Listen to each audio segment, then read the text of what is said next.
everybody. Here we go with another chapter, 25 of the Count of Monte Cristo, the 5th of September. The extension of time granted by Messrs. Thompson and French's agent at a time when Morel least expected it, seemed to the poor shipowner like one of those returns to good fortune which announce to a man that fate has at last become weary of spending her fury on him. The same day he related to his daughter, his wife, and Emmanuel all that had occurred, and a ray of hope, one might almost say of peace, once more entered their hearts. Unfortunately, however, Morel had other engagements than those with Thompson and French, who had shown themselves so considerate toward him, and, as he has said, one had correspondence only in business and not friends. Any bill signed by Morel was presented with the most scrupulous exactitude, and thanks to the extension granted by the Englishman, each one was paid by Coquelet at sight. Coquelet therefore maintained his prophetic calmness with his hope in a better future. Morel alone realized with terror that if he had to repay 100,000 francs to de Beauville on the 15th, as also the 32,500 francs which would fall due on the 30th, he would be a ruined man. He spent the next 3 months in strenuous efforts to gather in all his outstanding resources. Thompson and French's agent had been seen no more at Marseille. He disappeared a couple days after his visit to Monsieur Morel, and as he had nothing to do with anyone except the mayor, the inspector of prisons, and Monsieur Morel, his sojourn there had left no other trace than the different memories these three people had retained of him.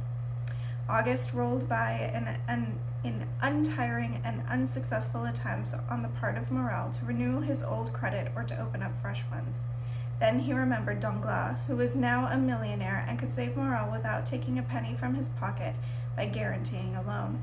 But there are times when one feels a repugnance one cannot master, and Morel had delayed as long as possible before having recourse to this.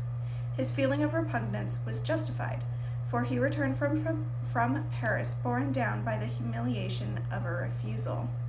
Yet he uttered no complaint and spoke no harsh word. He embraced his weeping wife and daughter, shook hands with Emmanuel, and closeted himself in his office with Coquelet. When he appeared for dinner, he was outwardly quite calm. This apparent calmness, however, alarmed his wife and daughter more than the deepest dejection would have done. Emmanuel tried to reassure them, but his eloquence failed him. He was too well acquainted with the business of the firm not to realize that a terrible catastrophe was pending on the Morel family. Night came. The two women watched, hoping that when Morel left his office he would rejoin them, but they heard him pass by their door, stepping very lightly, no doubt lest they should hear and call him. They heard him go to his room and lock the door. Madame Morel sent her daughter to bed, and an hour later, taking off her shoes, she crept down the landing and peeped through the keyhole to see what her husband was doing. She saw a retreating figure on the landing. It was Julie, who, being anxious, had anticipated her mother. "He is writing," she said to her mother. They understood each other without speaking. Madame Morel stooped down to the keyhole. Morel was indeed writing. The terrible idea flashed across her mind that he was making his will. It made her shudder, yet she had strength enough to say nothing. 2 days passed. On the morning of the 5th of September, Morel came down, calm as usual, but the agitation of the previous days had left its mark on his pale and careworn face. He was more affectionate toward his wife and daughter than he had ever been.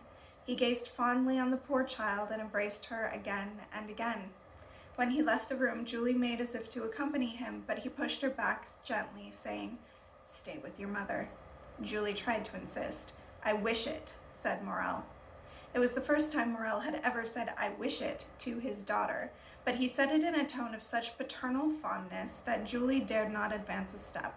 She remained rooted to the spot and spake never a word.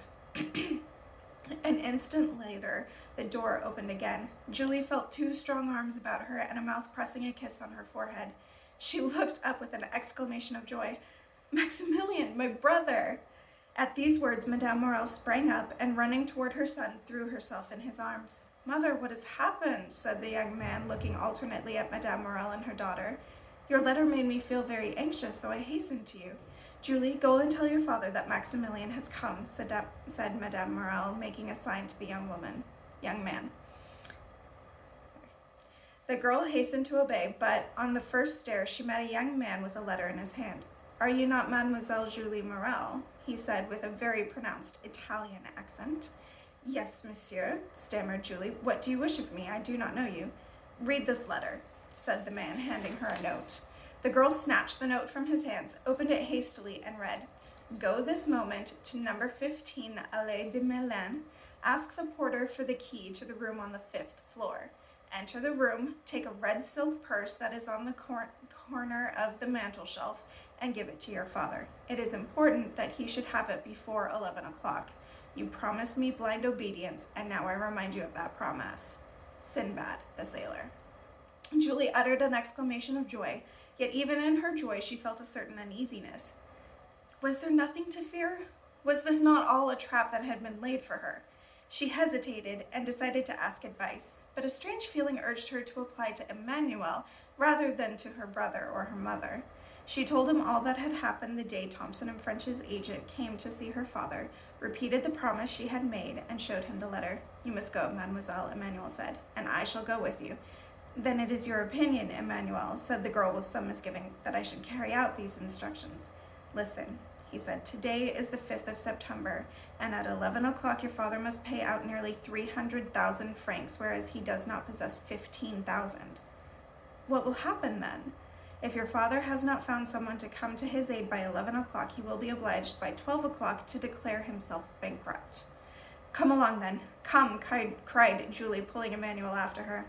In the meantime, Madame Morel had told her son everything. He knew that after his father's successive misfortunes, all expenditure in the house had been rigidly cut down, but he was unaware that matters had come to such a pass. He was horror-struck. Then he suddenly rushed out of the room and ran upstairs, expecting to find his father in the office, but he received no answer to his repeated knocks. As he was waiting at the door, however, his father came from his bedroom. He uttered a cry of surprise on seeing Maximilian. He did not know of his arrival. He stood where he was, pressing with his left hand something he was trying to conceal under his coat. Maximilian ran down the stairs quickly and threw himself round his father's neck. Suddenly he drew back and stood there as pale as death. "Father," said he, "why have you a brace of pistols under your coat?" "Ah, I feared as much," murmured Morel. "Father! Father!" cried the young man. "In God's name, why have you got those weapons?"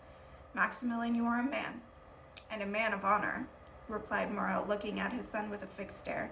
"Come with me and I will tell you." With a firm step, Morel went up to his office, followed by Maximilian in great agitation. Morel closed the door behind his son, then crossing the antechamber, went to his desk, placed the pistols on a corner of the table, and pointed to an open ledger. The ledger gave an exact statement of his affairs. "Read that," said Morel. The young man read, and for a moment was quite overcome. Morel did not speak. What could he have said in the face of the damning figures? "In half an hour, then," said Maximilian in a grim voice, "our name will be dishonored." "Blood washes out dishonor," said Morel. "You are right, father. I understand." Morel was about to throw himself on his knees before his son, but Maximilian caught him in his arms for a moment. These two noble hearts beat one against another. "You know it is not my fault," said Morel. Maximilian smiled. "I know, father, that you are the most honorable man I have ever known." "Good, my son, enough is said. Now go and rejoin your mother and sister." "Father," said the young man, kneeling down, "bless me."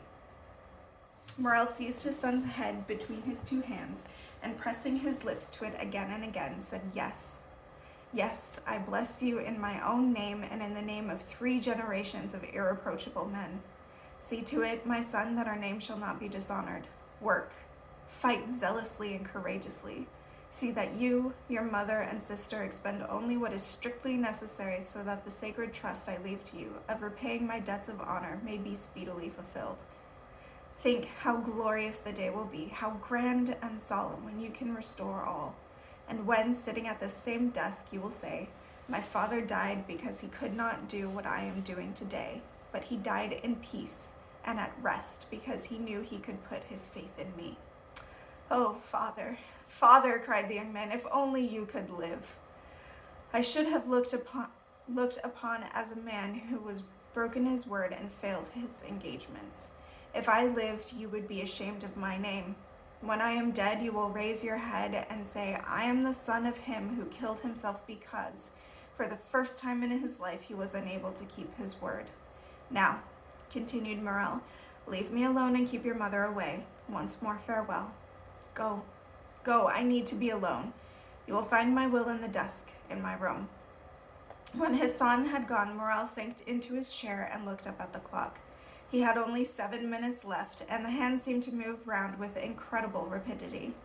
The pistols were loaded. Stretching out his hand, he seized one, murmuring his daughter's name. Putting the weapon down again, he took up his pen to write a few words. It occurred to him he might have been more affectionate in his farewell to his beloved daughter. Then he turned to the clock again. He no longer counted by minutes, but by seconds. Taking the weapon once more, he opened his mouth with his eyes on the clock. The noise he made in cocking the pistol sent a shiver through him. A cold perspiration broke out on his forehead, and he was seized by a mortal anguish. He heard the outer door creak on its hinges. The inner door opened. The clock was about to strike 11. Morel did not turn around. He put the pistol to his mouth. Suddenly, he heard a cry. It was his daughter's voice. He turned round and saw Julie. The pistol dropped from his hands. "Father," cried the girl, out of breath and overcome with joy. "You are saved! You are saved!" She threw herself into his arms, at the same time holding out a red silk purse. "Saved, my child," said he. "What do you mean?" "Yes, saved. See here." Morel started at the sight of the purse, for he had a faint recollection that it had once belonged to him. He took it in his hand. At one end it held the receipted bill for $287,500 At the other, a diamond as big as a nut, with these two words written on a piece of parchment attached to it: Julie's dowry. Morel passed his hand across his brow. He thought he must be dreaming. At the same moment, the clock struck 11. "Explain, my child," said he. "Where did you find this purse?" "On the corner of the mantel shelf of a miserable little room on the 5th floor of number 15, Allée de Milan." "But this purse is not yours." Julie showed her father the letter she had received that morning. Just then, Emmanuel came rushing in, full of excitement and joy. "The Pharaon!" cried he. "The Pharaon!" "What? The Pharaon? Are you mad, Emmanuel? You know quite well she is lost." Then came in Maximilian. "Father, how could you say the Pharaon was lost? The lookout has just signaled her, and she's putting into port." "If that is the case, my friends," said his father, "it must be a miracle. Let us go and see, but God have pity on us if it is a false report." They all went out, and on the stairs met Madame Morel, who had not dared go into the office. They were soon on the Canneberry, where a large crowd was gathered. All made way for Morel, and every voice was calling out, "The Pharaon! The Pharaon!" True enough, though wonderful to relate, there in front of St. Jean Tower was a ship with the words Pharaon, Morel and Son, Marseille, in white letters on her stern. She was the exact counterpart of the other Pharaon, and also carried a cargo of indigo and cochineal. She was casting her anchor with all sails brailed. On the deck, Captain Gaumard was issuing orders. As Morel and his son were embracing each other on the quayside, amid the applause of the onlookers, a man whose face was half hidden by a black beard, and who had been watching the scene from behind a sentry box, muttered himself, "Be happy, noble heart. May you be blessed for all the good you have done and will do hereafter." And with a smile of joy, he left his hiding place without being observed, descended the steps to the water, and called out 3 times, "Jacopo, Jacopo, Jacopo." A shallop came alongside, took him on board, and conveyed him to a beautifully rigged yacht. He jumped on deck with the nimbleness of a sailor, and from thence once more gazed on the happy scene on the quay. "Now farewell to kindness, humanity, gratitude," said he. "Farewell to all the sentiments which rejoice the heart. I have played the part of Providence in recompensing the good. May the God of vengeance now permit me to punish the wicked." Muttering these words, he made a sign, and the yacht immediately put out to sea. So, we've had a wonderful turn of events for Morel, but now it's time for Edmond's enemies. I'll see you next time.